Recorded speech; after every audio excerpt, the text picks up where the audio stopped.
not all managers are built equal. 80% of them, and this is not a fact, this is an opinion, should not be in their jobs. And I suggest that these managers quit. Hi, my name is Pauline, and I am one of the career coaches for My Career Angels.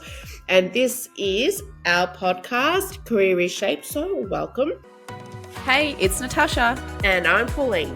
We're so pumped to bring you even bigger and better stuff this season 2 of Career Reshaped. We've got new guests, free masterclasses, and all the good vibes you'll only find here. So don't forget to hit subscribe, follow us on Spotify at Career Reshaped, and check us out on Instagram at my.career.angels. Today I would like to talk about something a little bit different.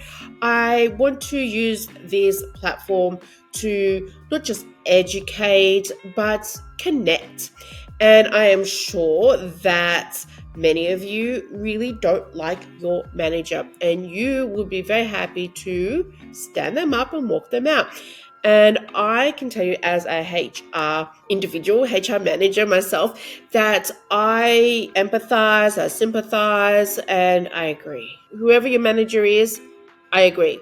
Okay? So how do managers become managers? Let's talk about this. It's typically the evolution of one's career. When you are thinking about your career when you were at university, or maybe you're entering university now, what's the end goal? Oh, well, to go as high as I can go, to climb as far as I can climb, to break the ceiling, whatever it may be.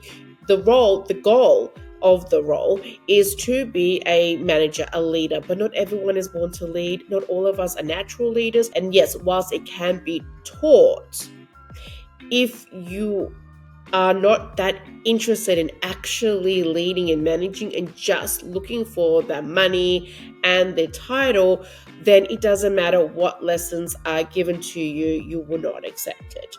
So I do hope that at the end of this session, our time together, that I have provided some of you some career advice, because that's the whole premise of this channel, not just for me to vent and connect with you, but I want to talk to you about a couple of things that if you are looking at becoming a leader and want to be a leader, what are the things that you need to consider in order to be successful and someone that inspires, motivates, and truly does lead and take your team to those next levels, to not just to justify your role, but to put some respect into the position where you know you are going to be hot property, because larger other organizations will want to hire you because, wow, you can really make an impact for them. I have seen managers fired because of their poor leadership, because instead of making the employees fit the leader,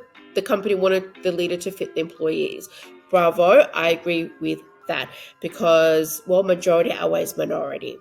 But how do people eventually get into this role? So like I mentioned before, it's like a natural progression of one's career. So when you are at a certain level and you're doing really well, you're exceeding, you pretty much outgrown that role, you move up. So from a junior to maybe a coordinator to a specialist to management, and even higher than that. There is a principle called the Peter Principle. Now, the Peter Principle is that a person can only go to a certain point in terms of skills and abilities before they can no longer manage and succeed. So perhaps in a specialist role, you are excelling, but once you hit the next level, well, now it's beyond your capabilities and even your desires. A lot of leaders are not really happy in their roles. They don't really want to be managers. They're not enjoying it the same way they did when there were a lot more hands-on doing the work. Before we get into the nitty-gritty of this topic, we just wanted to check in and say that if you believe that you need some assistance and that we could help you, reach out to us today, check out our website, join our newsletter. We'd love to be in touch. We wanted to quickly mention that subscribing to the podcast is the best way to support the show and ensure you never miss an episode. It's super easy. Just click the subscribe button whenever you're listening. Thanks for tuning in. So this is the things you need to consider if you are thinking about being a leader. Is why do you want to be a leader? Is it because of the status, the prestige that you feel that you will get with the title? Is it the salary that you are going to receive? Or is it because you genuinely, truly feel that you can inspire, motivate, and that you can do a better job than your manager, and you want to do a better job than your current manager?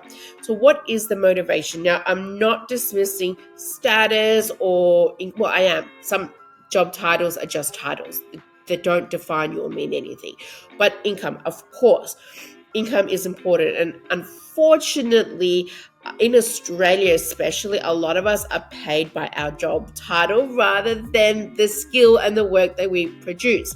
So in order to get that pay rise, you need to get that title changed as well, which is ridiculous, but that is the reality. Now, I understand, we all want to have a certain salary because, well, life is expensive. I get that. But it's all about balance and quality of life overall. You could be earning a lot of money as a manager, but you could be absolutely miserable. And that misery follows through with our relationships, our mental health, and the overall quality, purpose, and drive of life. It can lead to depression, and you can become someone quite sour and pretty much turn into the manager you don't like. So how do you then meet the salary expectations of the work that you're doing without having that management title? Well, it is about finding the right manager out there. The right organization will value what you bring to the table, and you can negotiate. My advice will be to write a list of everything that you do and the achievements that you have done that is of significant value, the impact that you have created to that organization, and present that to the company and explain, this is what I've done, this is what I am doing, this is what I can do. I need to be compensated accordingly.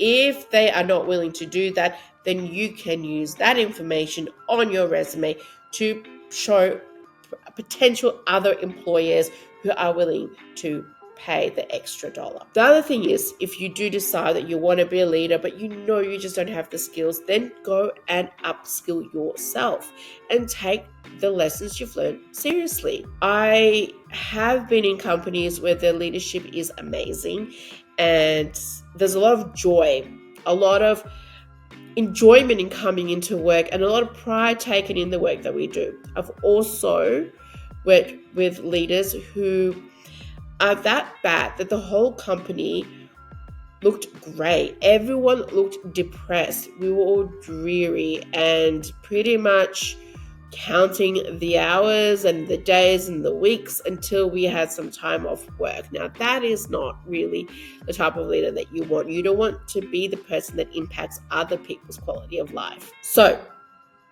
in conclusion, bad leaders are bad, good leaders are good. If you want to be a leader, then find out why you want to be a leader and what kind of leader do you want to be, and make sure that you are practicing and implementing the leadership style you want and value. If you need to upskill. And if you feel that this is not for you, then don't pressure yourself to get there just because of titles and whatnot, or because that just seems like the next logical step. It doesn't have to be. All right, well, that's all I have to share with you today. I'll see you next week.